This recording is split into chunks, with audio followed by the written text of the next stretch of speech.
Hello, everybody. Thank you so much for attending our webinar today, looking back to launch forward.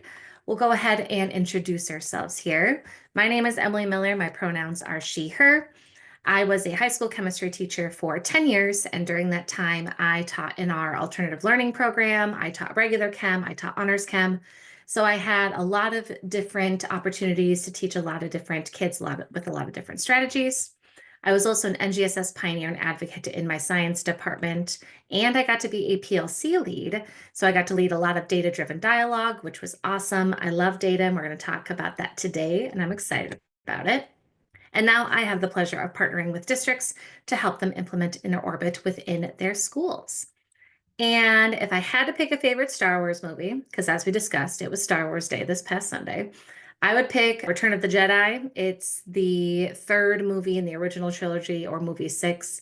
And then I love The Force Awakens. It's like movie 7, or the first one in the brand new trilogy that came out a few years ago. And Julia. Thank you, Emily, for introducing yourself. And my name is Julia. I was a teacher and tutor for elementary students in the Dominican Republic. I've been supporting teachers and districts with their NGSS implementation for the last 4 years almost now. That is kind of outdated now that I realize we're at the end of the school year. And I've been partnering and providing guidance to schools and districts implementing NGSS assessments in their NGSS instruction too. A fun fact about me is that I've never watched Star Wars, and I'm sorry, Emily, about that. Maybe I'll watch some of those movies in the summer when it's less busy. But without further ado, I would love to introduce our webinar today and just to tell you a little bit of what we're going to do here. So we're going to share some end-of-year data collection strategies that can be implemented to then gather data to help inform instruction for the next year. We're going to be here for about 30 minutes, and we're going to first go over really quickly what is InnerOrbit. I know most of you here already are familiar with it, but we're going to go into that really quickly. Then we're going to go into collecting data to help guide instructional shifts, some strategies, including InnerOrbit inventories, end-of-year curricular aligned benchmarks. We're going to talk about creating a post-test to measure growth, and then how to review your dimensions report. And then finally, we're going to go into choosing priority standards, more specifically, standards for targeted support, focusing on SCPs or foundational concepts. And after that, we're going to wrap it up with a bow, and then we'll be done. And hopefully, yes, do or do not is what I think this Baby Yoda is saying. I don't know who that is. Oh, this is not Baby Yoda, Julia. It's okay. This is OG Yoda. Do or do not. There is no try. So let's go ahead and do it. No judgment. All right. So like Julia said, we're just going to briefly reintroduce what InnerOrbit is in case we have some folks who are here who are not familiar. The first thing that InnerOrbit is phenomena. So all of our questions on our platform are all tied to some form of novel phenomena. And our questions and our phenomena span across grades 3 through 12. And within grades 3 through 12, we have life science, physical science, and earth and space science for all of those different grade levels. And so the idea here is that we're getting students to engage with something new, something novel, something interesting in order for them to truly practice sense making. And as you may know, InnerOrbit is also questions. So what we've done on our site is we've taken some time to really craft our questions in a way that scaffolds students to be able to eventually answer 3-dimensional rigorous questions. So we have 1D questions, prior knowledge questions, 2-dimensional questions, and then eventually 3-dimensional questions. So you can slowly scaffold students up to be able to answer those rigorous state test-like items. And at this point, we have over 10,000 different assessment items in our site, so a lot to pick from. The next thing that InnerOrbit is data, and not just any data. We have tagged our questions in a way where you can really track how students are doing on various elements of each of the standards. So for example, you can see how students are doing specifically on the DCIs. You can see how they're doing on the SCPs. You can see how they're doing on the cross-cutting concepts. And by breaking the data down in this way, you can really find which steps you need to take moving forward with an instruction, because now you know which area to focus on, rather than just looking at the big picture of, okay, this standard was hard. What part of the standard did they really need help with? And this data can go as big as looking at it on a district level, or you could zoom it in as far as looking at individual students one by one. So there's a lot of ways to manipulate this to get the information you may need. And the last thing that InnerOrbit is professional learning, much like the webinar we are doing today. So all of our professional learning is research and context-based. We like to talk about how you can do different things within the classroom and within assessments. And we also thrive on a lot of feedback. And so if at any point during this webinar or after you want to share any thoughts about what we're doing here, we would absolutely love to hear it. And if you are interested in learning a little bit more about InnerOrbit outside of this webinar, Julia just dropped in the chat a link to our calendars, and you can book a meeting with us and we could potentially discuss a free pilot or what InnerOrbit could look like within your school and for your team. And without further ado, we'll go ahead and actually jump into the webinar itself. And Julia is going to talk to us about some different strategies that you can do right now at the end of the school year to collect data to help inform those instructional shifts. Thank you so much, Emily, and thank you for doing that introduction. And I want us to think, as the year is coming to a close, it is the perfect time to ask ourselves, what did our students really master and where did they show growth? So let's look at these kind of like strategies to collect some data and guide these instructional shifts. So we're aiming to gather meaningful insights from this year to inform how we're going to teach next year. And it's all about using the student data, not just from assessment, but also from discussions, work samples, and classroom moments, and decide where we might need to shift our instruction for next year. And just to ground us before we dive in, the strategies we're sharing today are not for grading students. They're to help you, they are to help you reflect on your instruction and plan intentional adjustments for next year. Because at the end of the day, what we want to share today is that this is about growth for us as educators, and also to help our students, our incoming students in the next year, master and really engage with the whole sense-making process. So let's dig in. We're going to go over 4 data collection strategies, as I mentioned before. We're going to start with InnerOrbit inventories and curricular aligned benchmarks, then post-test to measure growth, and then we're going to talk about reviewing our data. Our first one are InnerOrbit inventories. And these are really powerful. They're multi-standard, multi-dimensional assessments that will help you see how students are doing across the NGSS, not just on content, but really on science and engineering practices and cross-cutting concepts too. So we can use these results to pinpoint where students are strong and where they're still struggling, especially with key standards. And we can also compare across different rosters, maybe different class periods, which is really useful for identifying those patterns. And it might also inform team-wide or grade level decisions. And as these inventories are great launchpad also for us to gather data and have those PLC discussions, especially around planning for the next year. The way to assign these inventories and use them on InnerOrbit is really simple. They're already ready and made for all different content areas. So once students completed, we can dive into the reports tab and we'll see data broken down by standard, SCP, DCI, cross-cutting concept, which makes it really easy to identify strengths and gaps. And that information can directly shape our planning for next year. And these are especially helpful if you don't necessarily follow, or if you don't follow an integrated curriculum, or you want to step back and reflect on your scope and sequence. And these are a great option to ask, what did our students really retain from this year? And just a quick note, the bottom of this slide, we have a little screenshot showing 3 different inventories for middle school in this case. And it's just as easy as clicking there, clicking assign all questions or use all questions. Then you can always read them, understand if there are ones that you need to remove or that you would want to keep.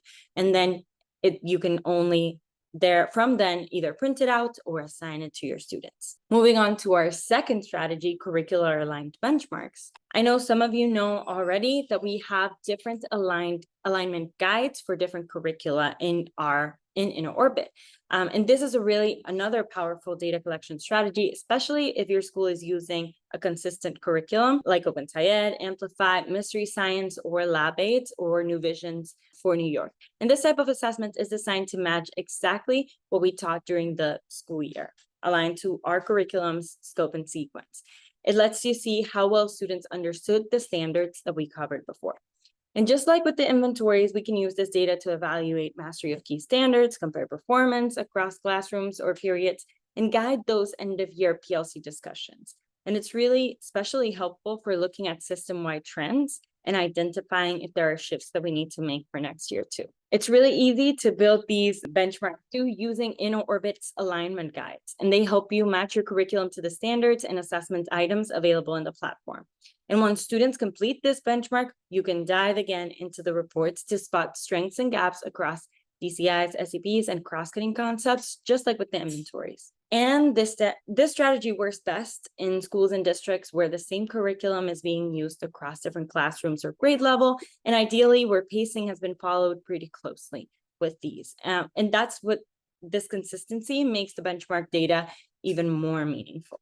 And this type of end of year check is a great way to bring curriculum instruction and assessment into alignment and ensure the planning for next year is also based on solid evidence. Okay, moving into our third strategy, a post-test to measure growth. And this is really one of my favorite strategies because it's really easy to just copy one of the assessments that you already had and assign it again. And it's really simple, but it's really powerful. Maybe you choose an assessment from a core unit or a skill that you emphasize and assign it again at the end of the year then to compare the results and see how far students have come. And this kind of post-test shows how students now approach content as opposed to when they first saw it months ago. And it can help reinforce what they've learned, spotlight many lingering misconceptions maybe, and reveal really the instructional impact of the strategies that we tried.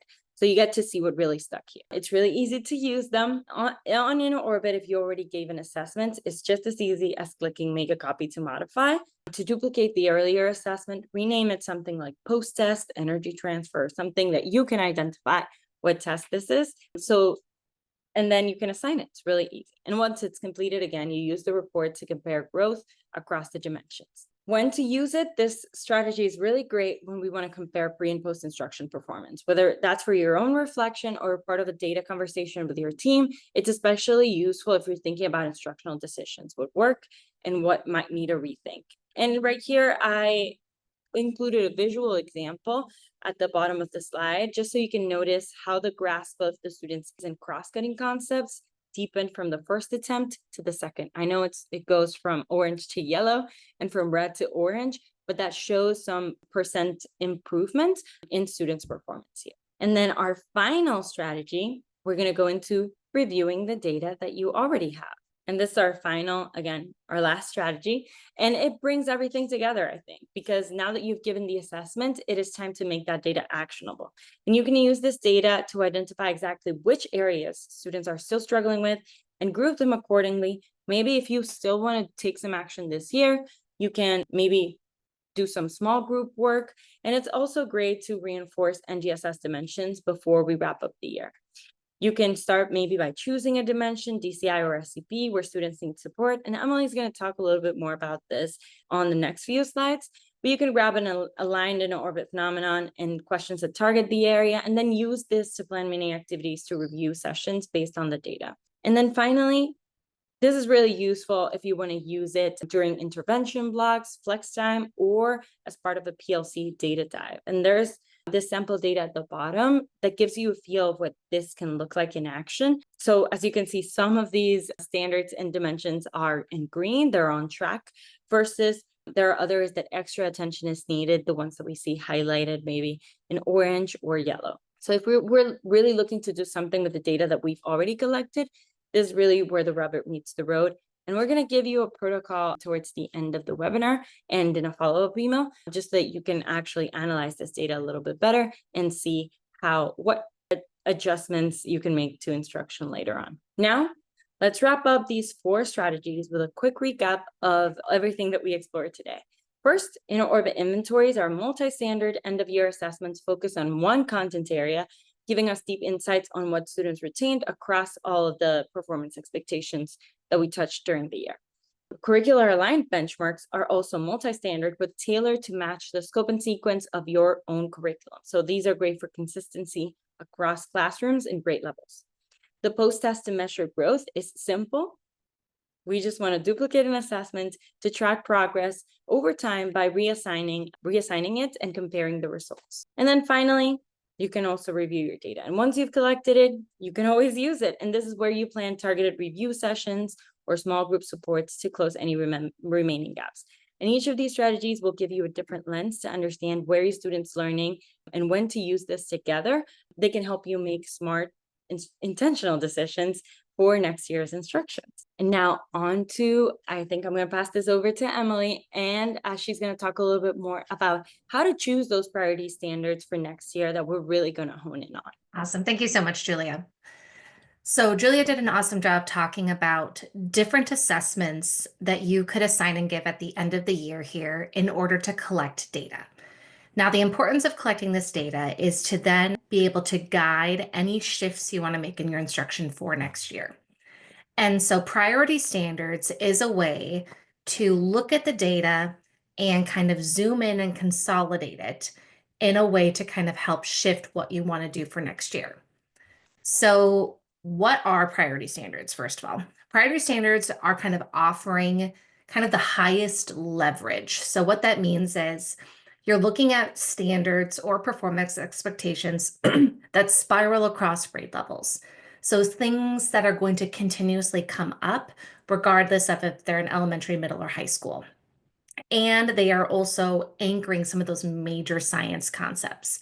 So if we think about like the SEPs or the CCCs, something that's going to continuously come up, this is something that can make a big impact throughout their entire science career. So by giving students multiple ways to tackle these standards by picking a few of them, again, you're giving students multiple opportunities to show what they know in order to really see if they've demonstrated that mastery. And there are a lot of ways to choose priority standards. So what I'm about to do is I'm going to kind of do a mock data chat here in a minute and look at some data and try to pick priority standards from looking at that data. Now, this is not the only way to go about picking priority standards, but it's a way to kind of show how you can start dissecting all of this data that you'll hopefully collect at the end of the year and then decide what to focus on from there. And this also makes sure that you stay on target because picking priority standards is a nice way to kind of avoid that trap of trying to do it all. Because as you're potentially looking through all this data, you're going to go, oh, shoot, well, maybe we need to look at that, or maybe we should change that. And oh, that wasn't so good either. And if you try to do it all, you're not going to be able to do any of it as effectively. So kind of consolidating everything into some priority standards helps make sure that you can make meaningful, impactful change on just this small portion that you have chosen to prioritize and deem important moving forward. So I'm going to be doing, like I said, a mock data chat protocol. So this data chat protocol is a resource that some of our team members have created here at InnerOrbit. And it's essentially a step-by-step way to kind of look at and decipher data. So the first thing that you do is just make some observations. So you're not trying to jump to any conclusions yet or make any inferences, just what is the data straight up saying. Then from there, you can go into the data analysis. So this is where you start to ask yourself, why did this happen? Why did they do well? Why did they struggle? And then from there, you can talk about how you're going to then move this forward and how you can make some shifts from there. Data reflection, I'm not going to model in this particular stance, just because that's better usually in like a large group setting, as you're all kind of talking about how all of that data work together there as a group. So we're going to make some observations, do some analysis, talk about some implications with some data collected, with the end goal of trying to select some priority standards. So the first data that I'm going to be looking at here is I'm going to be looking at our assignment report that we have on InnerOrbit. So if you go to reports and then click assignments, you can go ahead and click into an assignment that you assigned. So for example, if you are giving that InnerOrbit inventory, if you're giving that curricular benchmark, you can just go right into that assessment and you can look at the item analysis for that assessment. So you can see how students are doing on the particular questions. So let's say you observe initially that the low performing questions seem to be coming from the same standards. So questions that are performing in that 20, 30, 40% are just consistently 5 LS21 or 5 ESS21. That's just your observation. So you're noticing that first. For the analysis, what I would maybe want to do then is look back on assessments that I gave during that time of instruction. So when I actually taught 5 LS21, did it go well then? Or what is it just a struggle now? Is it because they had a hard time retaining it? Have we just not talked about it for so long? And so from there, this is where I would start to piece together maybe why this was performing poorly. And then from there, my implications, my next steps moving forward is maybe students just need more time with these particular standards. Maybe we need to add some more supports in place while we're teaching these standards, or maybe we just need to find a way to circle back to these and reintegrate these into information that we talk about later on. So in this type of data analysis and this idea of picking priority standards, this one's a little straightforward. You look at the assessment that you give at the end of the year, and if you're noticing a pretty prevalent pattern that the same standards are performing lower, well, those are your priority standards. Pick those, look back into your instruction when you actually teach those standards, and then see if you can offer some more support, more time, or if it's something that you can revisit later on. So these next priority standard choosing strategies, if you will, are when it's a little bit more nuanced, when you're having a harder time looking and seeing what might have been the biggest struggle. So when I'm looking at the dimensions report here, the first thing I'm observing is that developing and using models was the lowest performing SEP. So when I gave this end of year assessment, this is the SEP they tended to do the worst on. So now when I'm trying to do my analysis here and I'm asking myself why, one question I would maybe be curious to ask is this a my students problem or is this an all fifth grade students problem, depending on what grade level you're looking at? So one nice thing that InnerOrbit also provides is the district report. So any district admin who have a district admin account can access this report and actually see how various school sites are doing on specific SEPs, CCCs, and DCIs. So in this case, I'm now noticing that this seems to be more of a district-wide problem. So this isn't just me in my classroom. This could be something that our entire science department team within the district may want to have a conversation about. So when it comes to choosing priority standards in this case, when we've identified an SEP that everybody may need more support on, San Diego, the County Office of Education, San Diego has created this awesome resource where you can actually look and filter the standards by SCP and also CCC. So for example, all these standards listed here all incorporate the SCP of developing and using models. So if I'm a fifth grade teacher, maybe I would pick those 4 fifth grade standards there at the bottom. Now notice we've got physical science, life science, and earth science, but since they're all focused on developing and using models, now I can actually do some implications and make some changes based on that. So maybe we need to do some district-wide PD on being able to teach developing and using models. Maybe we need to do a better job modeling in the classroom and make sure that we're giving some really focused classroom instructional time on that specific SEP. Also on InnerOrbit, we have SCP practice problems, so you can spend some time within the school year focusing just on that SCP as well. Julia was super awesome and just dropped into the chat the link to that resource that allows you to see which of the same standards assess the same SCPs. So if you would like to group priority standards by SCP, that is a great resource to go back to. Now, the last data chat protocol I'm going to kind of model here when trying to select priority standards, this one's probably the most nuanced here. So I've given my end of year assessment, whether it's that inventory or curricular benchmark, and now I'm looking at my dimensions report. And I always start with my observations. And the first thing I'm observing is that the lowest performing DCI is PS1, and the lowest performing CCC is scale, proportion, and quantity. So those are my observations. My question is, are these connected? Is there a reason why both of these are low? Like, are these two things a part of the same standard, about the same idea? And when I did some digging, 5 PS11, so we've got PS1 there. The performance expectation is to develop a model to describe that matter is made of particles too small to be seen. And the CCC of that standard is, in fact, scale, proportion, and quantity. And so this might lead me to believe that there could be just a foundational misconception on the size and scope of matter. So for example, if I'm trying to teach my fifth graders that matter is made of particles too small to be seen, That could relate directly back to this idea of scale, proportion, and quantity. Maybe my students are having a hard time understanding how big can be and how small can be.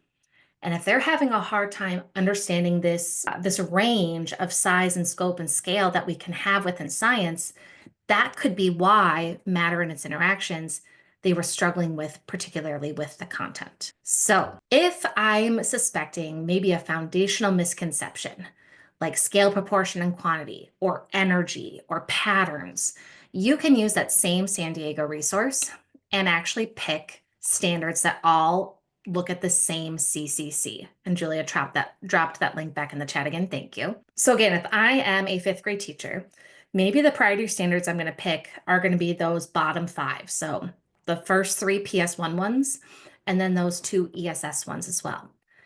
And in this way, I'm making sure that I'm giving some time to this like foundational understanding that there are some really big things and some really small things. So students have a better idea of that size, scale, and scope of matter. And so as far as what I would do with that, it looks like I kind of need to rebuild some foundational information. So maybe I need to give some diagnostic assessments. Maybe I need to assess my students on some third and fourth grade standards and figure out what I need to review and reteach. So what about atoms and matter seem to be a little bit more of a struggle? So then I can actually meet them where they're at better next year. And maybe I need to spend some class time addressing some common misconceptions that come to the size and scale and scope of matter. So maybe I just need take some time, and rather than assuming they know some of these key ideas, I need to break down some of these common misconceptions and then review and reteach to make sure that that foundation is really strong moving forward. All right. So I'm going to spend a little bit of time here summarizing what we've talked about in our looking back to launch forward. And we're right at 3 p.m. and we said we'd do 30 minutes. So I think we're doing okay. I'll keep this wrap up short. Essentially, what we wanted to talk about today was ways that you could give an assessment here at the end of the school year to gather some data to help inform what you can do next year. One of the main things that we want to remind you with and leave you with is we're not asking you all to give like a final exam out of nowhere to your students. Please don't do that. They will riot and freak out at you. You can simply say like, hey guys, this is an ungraded assessment. I just really want to know what you're leaving my class with so I know what I can do moving forward. Or maybe it could be a review activity if you do have a final. Or maybe it could be an opportunity for them to show mastery on something that they struggled with earlier in the year, and you could talk about some relearning opportunities. There's a lot of ways you could spend this, but please don't see this as us telling you now go give a final exam that you and your students were not planning for. No more training do you require. They're good. And then the last thing that we want to leave you with is this idea that you don't need to tackle it all. So if you do one of these end of year assessment strategies and collect some awesome data, it can be really overwhelming to try to pick what you want to change for next year. And we all know y'all are busy enough, so don't try to change it all. Instead, just focus on a few key standards, a few key concepts, a few key patterns that are really jumping out at the data, and consolidate and just focus on that for now. And then you can see if you actually make some measurable impact on those things. All right. So a couple next steps to leave you all with. Julia is going to drop in the chat again a link to make a conversation with either her or I. So if you are in a pilot right now and you want to talk about how you could actually do one of these strategies, feel free to meet with us and we can talk about that. Or if you're new to InnerOrbit and want to talk about what this could look like for you, we can also chat with you about that as well. Go ahead and follow us on social media. But if you are going to just pick one, pick YouTube. We post our webinar content and other content on there fairly frequently. And so if you're ever looking for some more resources or more opportunities to learn, that is a great place to go look.